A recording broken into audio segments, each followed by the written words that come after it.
এক সিংহ, শেয়াল ও গাধার কাহিনী।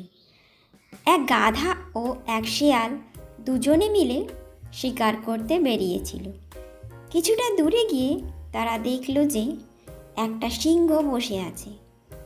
শেয়াল বিপদ বুঝে তাড়াতাড়ি তার কাছে গেল এবং আস্তে আস্তে বলল, মহারাজ, যদি আপনি দয়া করে আমার প্রাণ রক্ষা করেন তবে আমি গাধাকে আপনার কাছে এনে দিতে পারি।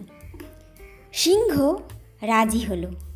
শেয়াল তখন চালাকি করে গাধাকে সিংহের কাছে নিয়ে এলো।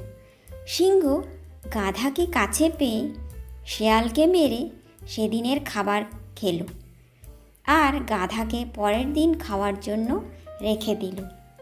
নীতিকথা হলো এই যে অন্যের ক্ষতি চাইলে আগে নিজের ক্ষতি হয়। এক সিংহ ও 3 ষাঁড়ের কাহিনী। জঙ্গলে 3টি ষাঁড়ের মধ্যে বেশ ভালো বন্ধুত্ব ছিল। তারা প্রত্যেক দিন একসঙ্গে মাঠে ঘুরে বেড়াতো, একসঙ্গে ঘাস খেত। একটা সিংহ তাদের দেখে ভাবত এই 3 ষাঁড়কে মেরে মাংস খাবে, কিন্তু তারা খুব শক্তিশালী ছিল এবং একসঙ্গে থাকায় সিংহ কোনোভাবেই তাদের ওপর আক্রমণ করতে পারছিল না। সিংহ ভাবল যাতে তারা আলাদা হয়ে মাঠে চড়ে বেড়ায় তার উপায় আগে বের করতে হবে। তারপর ছল করে তাদের মধ্যে এমন ঝগড়া বাঁধিয়ে দিল যে তারা আর কেউ কাউকে দেখতে পছন্দ করল না।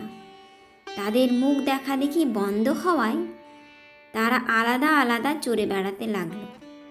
আর এই সুযোগে সিংহ একে একে 3 ষাঁড়কে মেরে ইচ্ছে মতো খেয়ে ফেলল। নীতি কথা হলো এই যে বন্ধুত্বের মধ্যে বিরোধ হলে শত্রুদের লাভ হয়।